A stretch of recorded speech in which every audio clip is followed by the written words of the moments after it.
In terms of corruption, Nigeria has a reputation, as you understand very well, for very massive corruption. I also know that the president has been able to cut that down very substantially.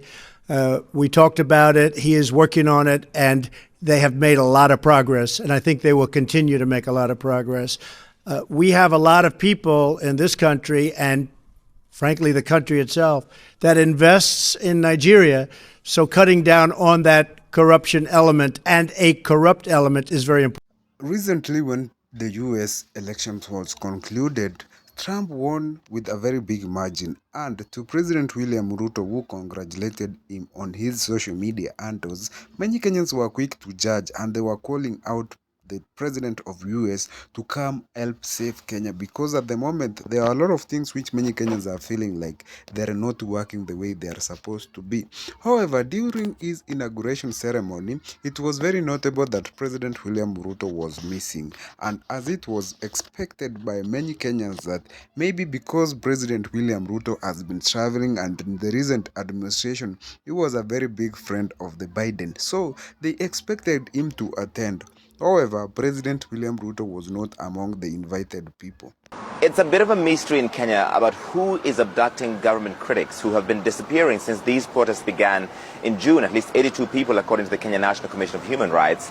And what seems to happen is as soon as somebody becomes critical of the government on social media or organizes a protest, they disappear. Some of them have come back and said they were tortured. They were chained to the floor, naked, and questioned about the source of the funding, or just why they're being so vocal against the government of President William Ruto.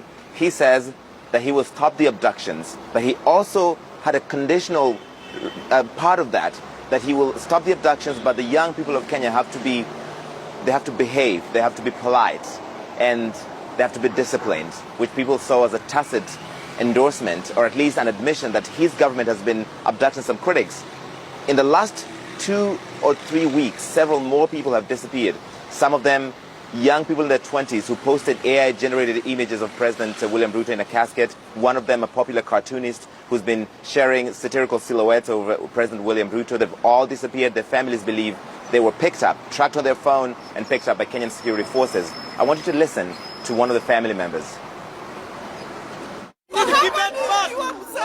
I am here as a parent. Please, I am begging. I have cried enough. I do not have strength. I feel like dying.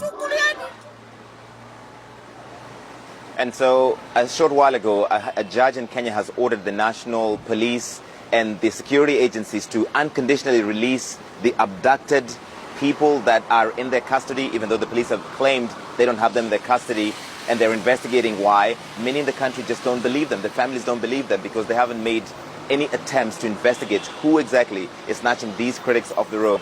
And they've disappeared, some of them, for several months now, Becky. It's good to have you, sir. Thank you very much indeed to Larry, who is today in Luanda.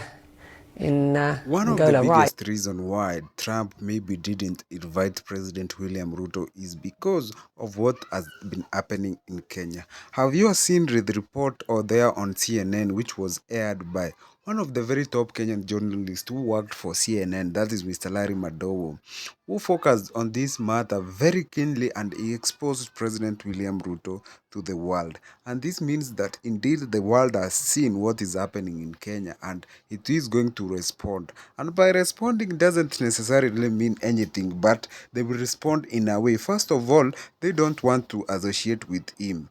Look at President William Ruto. During his first year in office, that was 2023, the fall, he was touring country after country, and he was making a record 4 trips to the US. But look, after the incident of Gen Z, that is the June-July saga, President William Ruto has barely made 5 visits out of the country. After months of eating the skies, this thing came down very quickly. Why? Because the international community was really watching what is happening in Kenya. And as of today, TikTok is back.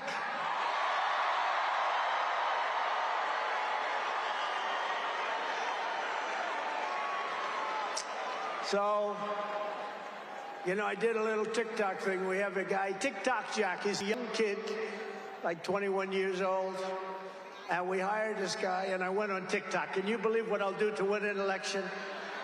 And we went on TikTok, and Republicans have never won the young vote. Apart from that, TikTok, which was banned in the USA and was scheduled to start from yesterday, that was Sunday the 20th, has come to be lifted by the new president who was just inaugurated. And many Americans, many Kenyans, many people across the world have come out to say this is a very relieving move, because TikTok had become one of the forms and one of the methods of communication, and it was really doing very well because it was one of the fastest and the easiest source of news for many people across the globe, and it was really enabling communication transfer and news transfer across the globe. TikTok is back.